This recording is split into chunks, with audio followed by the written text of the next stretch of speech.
하나님의 말씀의 강론에 들어가기 전에 저를 따라해 주셨으면 고맙겠습니다. 성경은 하늘의 책이다. 그래서 성경을 가까이 하면 세상이 멀어지고 성경을 멀리하면 세상이 가까워진다. 오늘도 주님 안에서 여러분과 함께 은혜의 말씀을 나누려고 하는 것은 아까 봉독해드린 하나님의 말씀인 킹제임스 성경 요한계시록 13장 1절과 16절 18절로서 마지막 때의 성경을 여는 종말론 강해 101번째로서 제3부 요한계시록 강해 42번째로서 적그리스도는 과연 어디서 오는가? 세 번째 말씀으로 유럽 합중국을 통해서 세계 경제를 장악하는 자라는 것입니다. 여러분, 유럽이라는 뜻은 여러분 아십니까? 유럽이라는 말은 일몰, 즉 해가 진다라는 뜻입니다. 유럽 연합이 유럽 합중국이 되면 역사적으로나 영적으로 해가 지는 어둠이 오게 됩니다. 이 어둠의 그림자가 세계를 덮는 666 적그리스도의 시대가 오는 것입니다. 세계 정부주의자들은 경제 통합이라는 구실로 유럽을 통합시켜 결국은 세계 정부 설립까지로 이끌어 갈 것입니다. 과연 유럽 통합의 배우는 누구인가 하는 것입니다. 옛 로마 제국의 재현인 유럽 통합은 시온 수도회, 로마 300인 클럽, 일루미나이트, 프리메이슨, 예수의 빌더버그 등 수많은 비밀단체들의 후원하에 이루어지고 있다는 것입니다.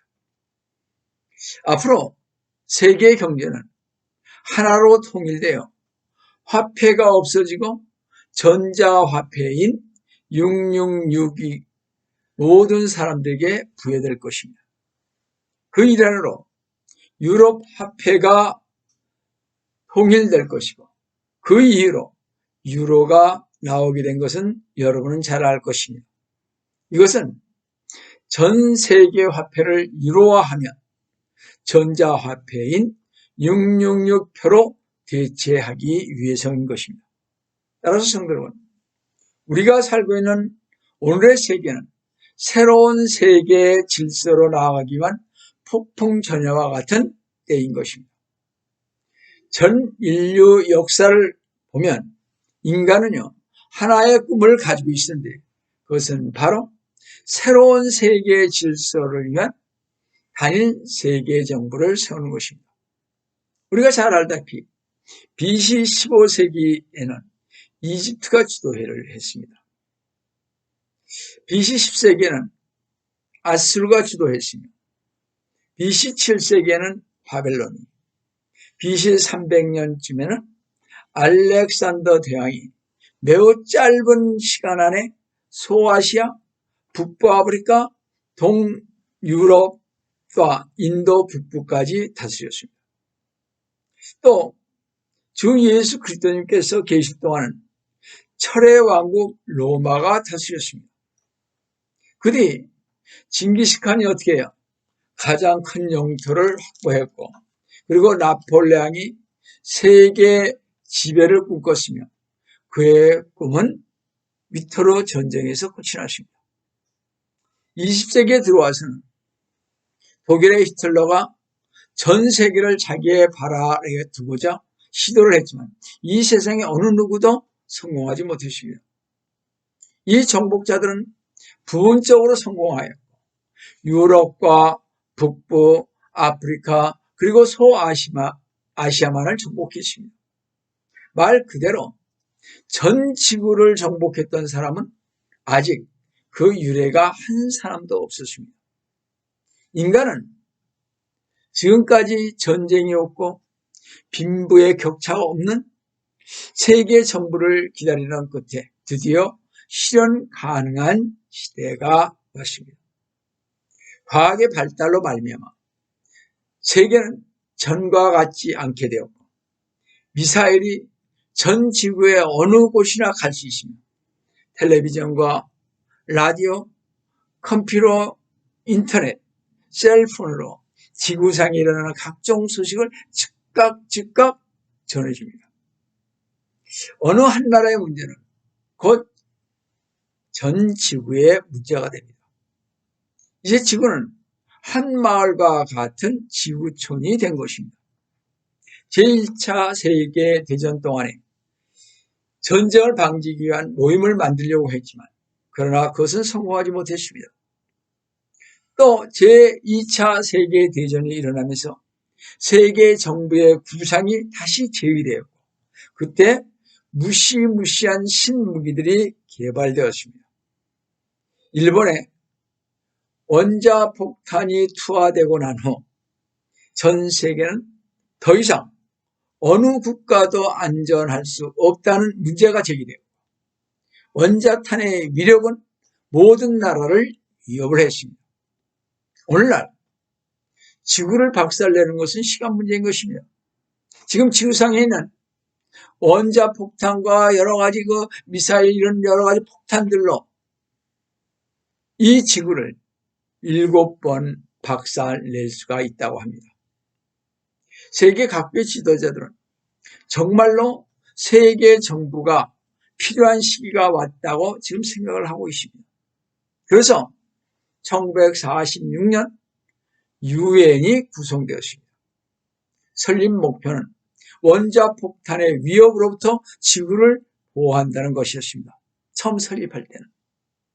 처음에는 겨우 소수의 나라만이 참가했으나 미국이 거기에 가입하고 지금은 세계 대부분의 나라들이 유엔에 가입해 있습니다.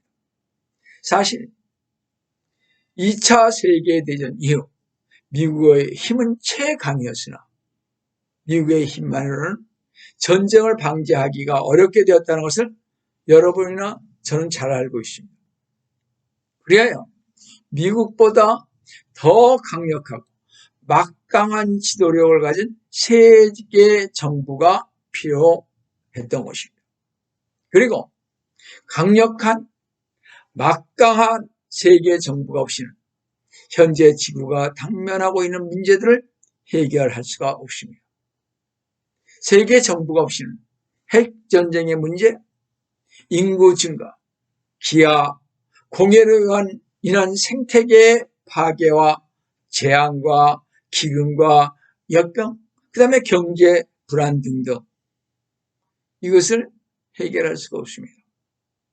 유엔과 유럽연합과 세계은행 등은 이러한 요구에 대한 시작인 것입니다.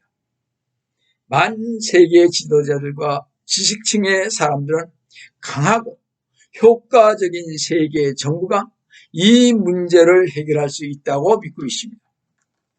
이런 것에 대하여 성경에서는 잘 기록해 놓았는데 특히 다니엘 선지자는 앞으로 단 한 사람이 세계를 다스릴 것이라고 예언을 했습니다. 벌써 언제예요? 2000 거의 600년 전 얘기입니다. 2550년 전 얘기죠. 자, 그리고 다니엘은요, 이러한 일이 되어지는 과정을 상세하게 예언했습니다. 그것은 제가 다니엘의 신상, 내 짐승 70조에서 자세히 말씀을 드렸기 때문에 여기서 말씀을 드리지 않냐고요. 여하튼 다니엘 선지자가 언급한 최초의 세계 정부는 다니엘이 어렸을 때 예루살렘을 정복한 바벨론이었습니다. 그 뒤에는 아수리아, 페르시아, 그리스, 로마로 이어질 것을 보았습니다. 세계의 마지막에는 부활된 로마 제국을 다스리는 지도자가 나올 것인데 이 지도자는 세계를 다스릴 것이고 아마겟돈 전쟁을 일으킬 적 그리스도라는 것입니다. 인간의 힘으로 만들어진 이 세계 정부는 하나님의 나라를 대신할 것이라는 것입니다. 이 다니엘서 7장 7절을 보시면 2일 후에 내가 밤에 환상들을 보았고 넷째 짐승을 보았는데 두렵고 무서우며 힘이 매우 세고 또 철로 된 큰 이빨을 가졌다. 그 짐승이 먹고 산산이 부수며 그 나머지는 발로 밟더라. 그 짐승은 먼저 있었던 모든 짐승들과 다르며 또 그 짐승은 10뿔을 가졌더라. 이 10뿔 가진 넷째 짐승은 근신상에서 10발가락에 해당됩니다. 이 10발가락에 해당되는 왕국 역시 마지막 시대의 적그리스도로서 철로 된 큰 이빨을 가진 최후의 왕국은 로마 제국 그 자체는 아니지만 로마가 부활한 것과 같은 성격의 왕국이 될 것입니다. 짐승인 적그리스도는 세상이 존재하는 그 어떤 국가도 자기 방식대로 철저하게 파괴시킬 것입니다. 이 네 번째 국가는 지중해 나라에서 나올 것입니다. 다니엘 금신상에서 보았던 10발가락은 10왕을 가리킵니다. 이 10왕들에 대해서 요한계시록 13장 1절을 보시면 내가 바닷가 모래 위에 서서 보니 한 짐승이 바다에서 올라오는데, 여기에 바다는 지중해를 가리키는 것입니다. 바다에서 올라오는데 7머리와 10뿔을 가졌더라. 그 뿔들에는 10개의 왕관이 있고 그 머리들에는 하나님을 모독하는 이름이 있더라 그랬습니다. 10개의 왕관을 가지고 있는 것은 적그리스도입니다. 바닷가는 그 당시 지중해를 가리킵니다. 이 적그리스도의 왕국은 옛 로마 제국의 부활체로서 지금 27개 국가로 구성된 연합체인 유럽 연합을 가리키는 것입니다. 그러므로 마지막 때를 사는 성도는 예언의 말씀에 주의하여 유럽 연합의 변화를 주목해 보아야 할 것입니다. 유럽은 반드시 정치, 경제, 국방 등 모든 것을 통합할 것입니다. 제가 알기로는 2025년 아마 국방이 통합될 것이라고 얘기들을 하고 있고 또 그렇게 할 것이라고 유럽 연합체에서는 말하고 있습니다. 여하튼 그래서 우리가 유럽 합중국을 향한 유럽 연합의 새 헌법을 보면요, 첫째, 대통령직과 외무장관직을 신설했습니다. 2011년 11월 19일 대통령과 외무장관직을 뽑았죠. 27개국 정상들이 만장일치로 해리만 판론 파워를 대통령으로 뽑았으며 외교안보장관직을 캐서린 에스턴을 뽑았습니다. 둘째, 2위의 법인 지위를 부여함으로써 이제 UN 및 UN 안보리에 가입할 수 있게 됐습니다. 이 이유가 유럽연합체 아닙니까? 각 나라마다 UN에 가입해 있는데 이 이유만 따로 또 가입하게 돼 있다, 이런 얘기입니다. 자, 셋째, 이를 다슬결의 그 제도인데요. 그동안 EU 회원국의 만장일치로 의사를 결정했는데 EU 회원국 중 이제는 55%, 즉 15개국 이상이 찬성하고 찬성 국가의 인구가 EU 전체의 65% 이상이 되면 주요 정책을 유럽 안에서 결정할 수 있다는 것이 다수결 제도인 것입니다. 또한 네 번째, EU 집행위원회 축소로서, 그래서 이번에 바이든 대통령이 EU의 집행위원장한테 전화하지 않았습니다. 여하튼 집행위원회 축소로서 현재 27국에 맞춰서 27명의 집행위원이 있는데 각국에 한 명씩 배정된 인원을 18명으로 축소하여 보다 효율성 있게 집행하게 되었다는 것입니다.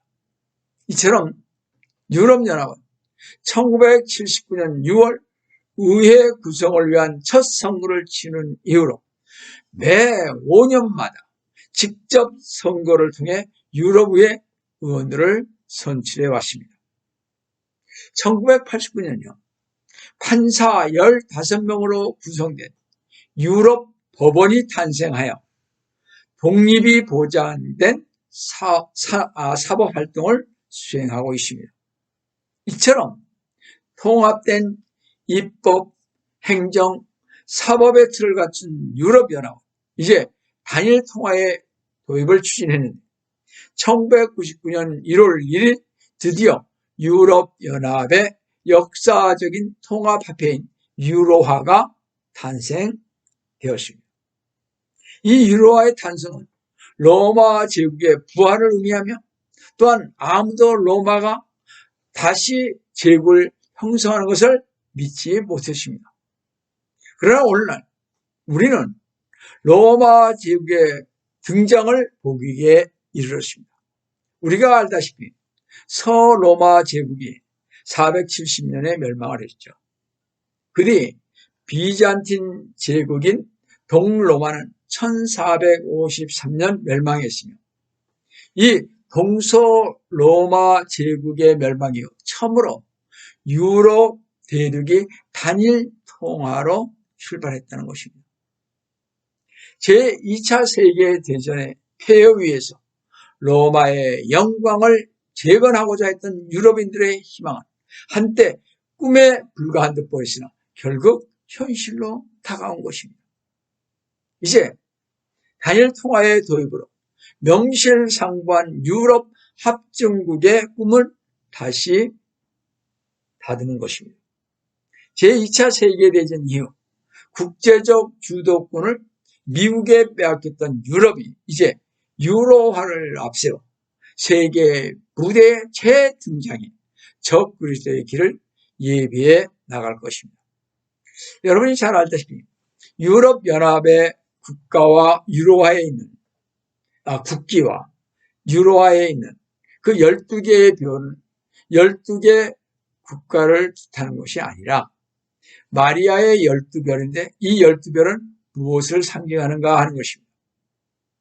이 유럽연합 국기와 유럽 통화인 유로에 그려져 있는 12별은 요한계시록 12장 1절에 나오는 12별은 아닌 것입니다.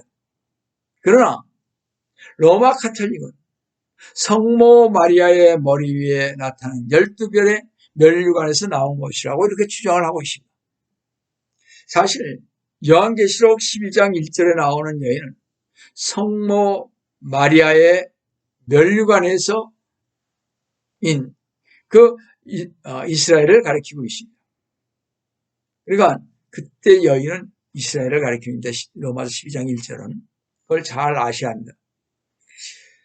유로화와 유럽 연합 깃발에 나오는 12별과 짐승에 탄 여인은 고대 바벨론의 구스가 나온 림느시 절세의 미인인 어머니 세미라미스와 결혼한 여인으로서 하늘의 여왕이라고 부르는 여인인 것입니다. 이것은 바벨론의 재현인 것이죠. 성도 여러분, 우리 모두에게 유럽연합은 주목할 대상입니다. 1999년 1월 1일 유로화가 탄생된 이후 현재 유럽연합에 속하는 국가들 27개국 중 15개국이 공식 화폐로 사용하고 있으며 유로화를 사용하는 유럽 국가들과 그 지역을 통틀어 유로존이라고 말하고 있습니다. 독일 프랑크푸르트에 있는 유럽 중앙은행이 유로화를 관리하며 유로존의 통화 정책을 관장하고 있습니다. 1999년 1월 1일부터 유로화가 통용되었는데 실제 그 당시는요, 현금을 유통한 것이 아니라 공공 및 은행 간 거래 등 장부상의 화폐로 비현금 거래로만 사용됐습니다. 그리고 3년 뒤 2002년 1월 1일부터 비로소 지폐와 동전 등 실제 현금이 유통되었던 것입니다. 유로화가 현금으로 실제 통용된 지 5년 만인 지난 2006년 11월에 유로는 이미 미국의 달러를 제치고 현금 통화량 기준으로 세계 최대의 기축 통화로 자리 잡았습니다. 2006년 11월 파이낸셜 타임스의 보도에 따르면요, 시장에 유통되는 현금을 기준으로 할 때 유로화의 통화량이 미국 달러를 넘어섰다는 것입니다. 2006년 때 일입니다. 이로써 미국 경제의 전 세계적 패권에 대한 전망이 부정적으로 바뀌기 시작했어요. 세계 기축 통화로서 달러의 위상이 미국의 서프라이즈 모기지, 우리말로 하는 비우량 주택 담보 대출 불실로 인해 미국의 금융위기가 왔었죠. 그때 달러의 위상이 계속 하락한 반면 유로화의 상승세는 계속 유지되고 있었습니다. 왜냐하면 미국은요, 자국의 경제를 살리기 위해서 새로운 지원책을 계속 내오면서 달러를 계속해서 더 찍어냈기 때문에 달러 가치는 떨어지고 미국의 신뢰는 점점 잃게 되었던 것입니다. 미국의 금융위기 때 유로화를 사용한 국가들은 대개 위기가 적었지만 유로화를 쓰지 않은 영국은 그 파운드를 썼죠. 또 스웨덴, 덴마크 등은 화폐 가치가 달러의 가치 하락에도 불구하고 폭락을 했습니다. 다른 나라들. 그래서 유럽의 각국들은요, 유럽존 가입을 유럽존 그 가입을 서두르고 있다는 것입니다. 그러므로 우리가 생각할 것은 유럽연합 내의 국가들이 유로화를 채택하고 유럽연합 외의 국가들 역시 유로화를 채택하는 상황이 오면 세계의 경제는 과연 어떻게 변화될 것인가? 현재 유럽 경제의 전망을 받게 하는 대표적 이유는 유로화인 것입니다. 그래서 제가 생각하기로 앞으로 10년, 15년 안에 유로화가 세계 기축 통화로 자리 잡게 되면 미국이 그동안 가졌던 특권을 가지고 유럽연합은 향후 세계 경제를 주도하게 될 것입니다. 이제는 미국은 기축 통화가 점점 약해지고 있잖아요, 지금. 이게 문제죠. 누구든지 세계 금융시장을 손에 넣는 사람이 온 세상을 거머쥘 수 있다는 사실입니다. 이것을 잘 아는 사람들이 비밀리에 결탁을 하여 비밀리에 전 세계 금융계를 지배하기 위해 하나의 세계 정부를 만들려 하고 있습니다. 제가 보기에 이미 단일 세계 정부를 이끄는 비밀단체가 결성되었는데 그들은 전에도 말씀드렸다시피 프리메이슨, 일루미나이트, 예수회, 그리고 빌더버그, 로마의 300인 클럽이며 세계 금융을 좌지우지하는 골드만삭스와 골드만삭스의 지분을 갖고 있는 로스차일드의 제이콥 로스차일드 경일 것입니다. 그런데 참으로 이상한 것은요, 이 비밀단체들은 거의 똑같은 목적으로 움직이고 있다는 것입니다. 조직은 다른데 이상하게도 똑같은 목적을 위해 움직이고 있다는 것입니다. 이 배후에는 사탄이 있는 것입니다. 전 세계 비밀단체들은 예수의 카톨릭을 중심한 종교 지도자들과 프리메이슨, 일루미나이트는 정계, 경제계 지도자를 흡수하고 있습니다. 또 뉴에이지, 사회개혁과 경제체제의 변화를 모색하는 가운데 새로운 지구촌 경제운영 모델을 제시하고 있습니다. 이른바 구조조정을 통한 기업 합병과 금융 독재 체제를 형성함으로써 세계 경제를 통합해 나갈 치밀한 전략을 구상하고 있다는 것입니다. 바로 이들이. 비밀단체들에게는 목표가 있습니다. 텍시 마일스라는 분이 지은 비밀 집단의 목적과 세계 지도자라는 책에서 제가 7가지 목표를 잠깐 담아왔습니다.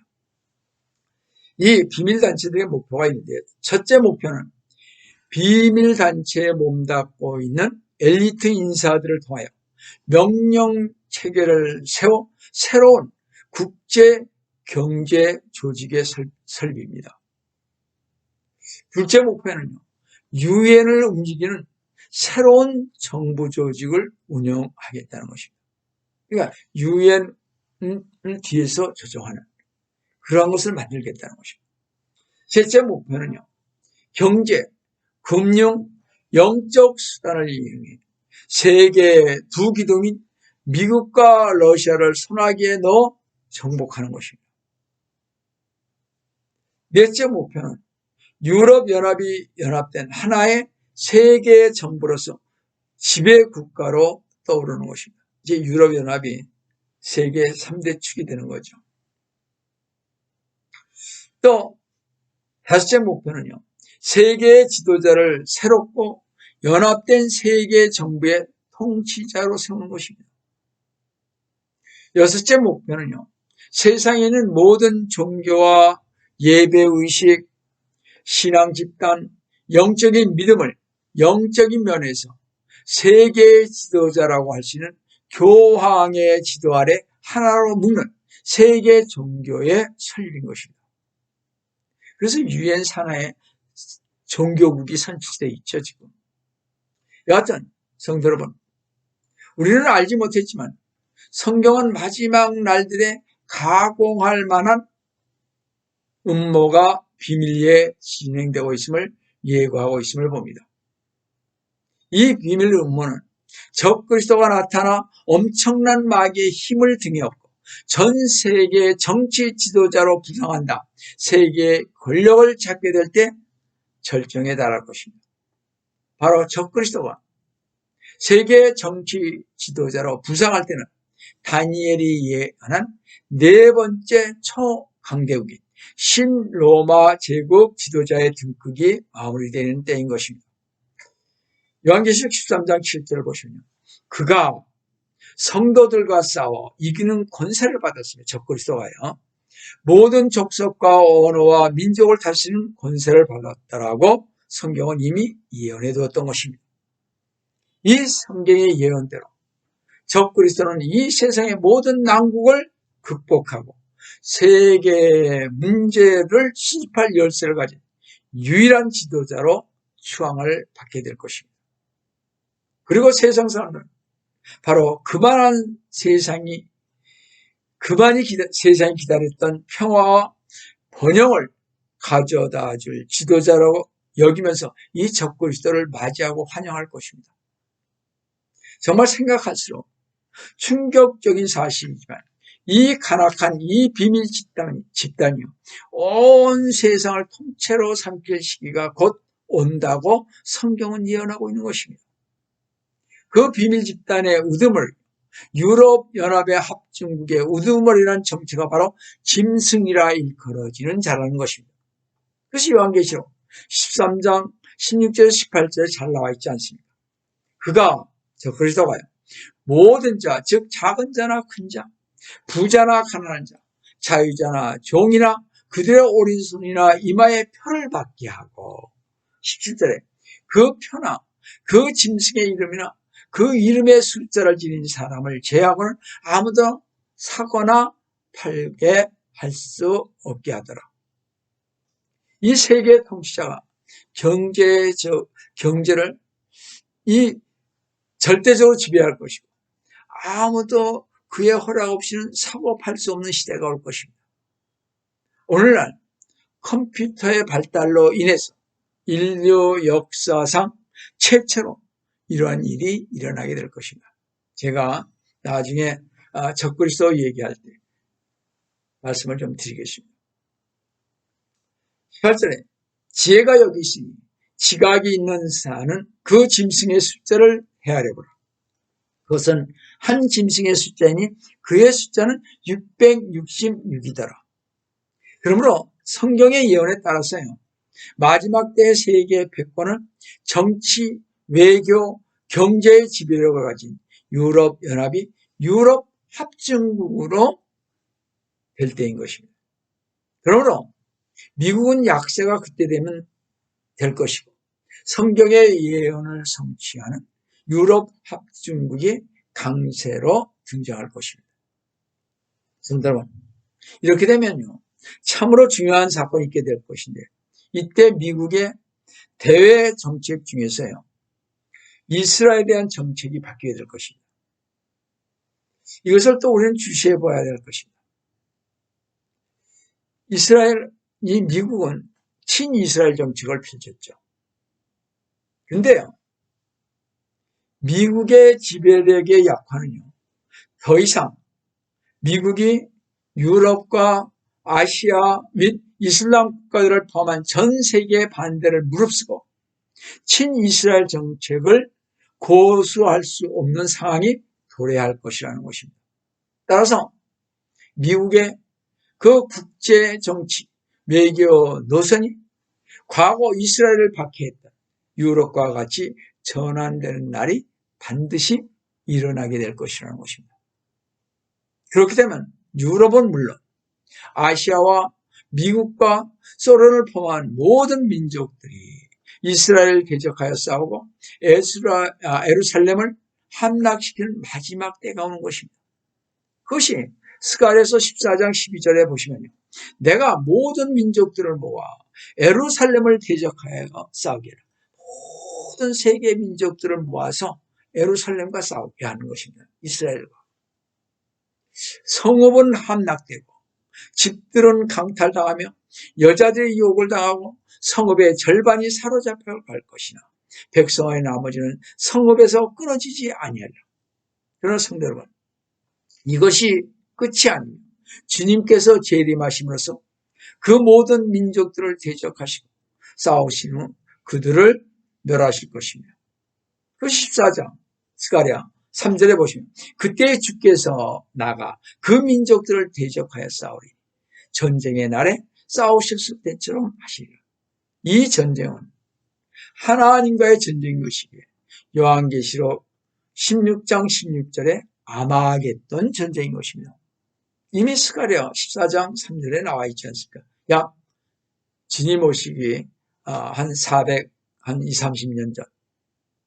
벌써 우리가 지금으로부터 한 2400, 한 3, 40년 전에 이 예언의 말씀을 했던 것입니다.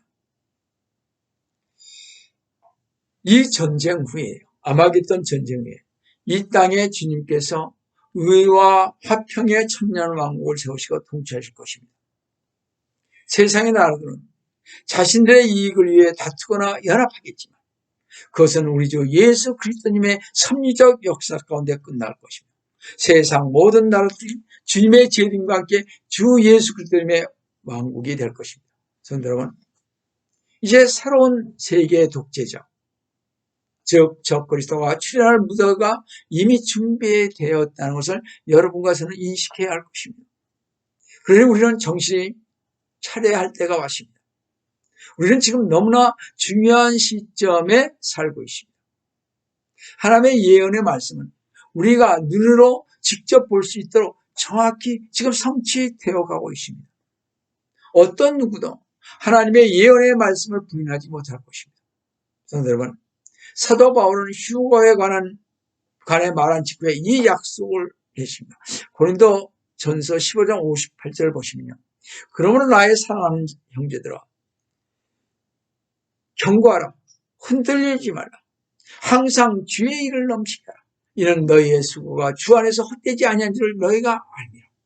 세상은 점점 악해지고 가정이 무너지고 신앙생활이 무너져가는 것을 보고 있는 우리는 이럴 때일수록 경고하고 흔들리지 말고 주님의 일을 더욱더 해야 할 것입니다. 왜냐하면 우리는 세상이 지금 어디로 가면 또 우리가 어디로 가는지 알기 때문에 그렇습니다. 우리 모든 성도들은 주 예수 그리스도님께서 그분의 목적을 이루실 때까지 우리를 보호하시고 그 다음에 우리를 데리고 가셔서 영원토록 우리와 함께 하신다는 것을 알기 때문에 그렇습니다. 성도 여러분, 주 예수 그리스도님께서 우리 안에 역사하심을 믿고 또 주 예수 그리스도님께서 주님을 위한 우리의 섬김에 대한 상 주심을 안다면 우리는 주님의 일을 더욱 많이 해야 하고 헌신해야 할 것입니다. 그러므로 진실로 주님을 따르는 성도라면, 진실로 재림의 소망을 가지고 사는 성도라면 주님께서 주시는 모든 힘을 다하여 가족과 친구와 친척과 아는 사람들에게 복음을 전하고 구령을 힘을 다해 하여야 할 것입니다. 성경대로 믿는 성도들은 주님의 재림을 소망하는 자세로 오늘 사는 사람들에게 이때가 얼마 남지 않았다는 사실을 인식하며 살아야 할 것입니다. 시온선교 침례교회 우리 성도 여러분, 마지막 시대인 지금 울부짖으며 깨어 기도하시기 바랍니다. 마지막 시대인 지금 주님께서는 울부짖으며 기도하는 자를 찾고 계십니다. 성도 여러분, 잠에서 깨어 일어나 기도하시기를 속히 오리라 하신 주 예수 그리스도님의 이름으로 축원드립니다. 다시 기도하겠습니다. 사랑의 하나님 아버지, 지금은 마지막 때입니다.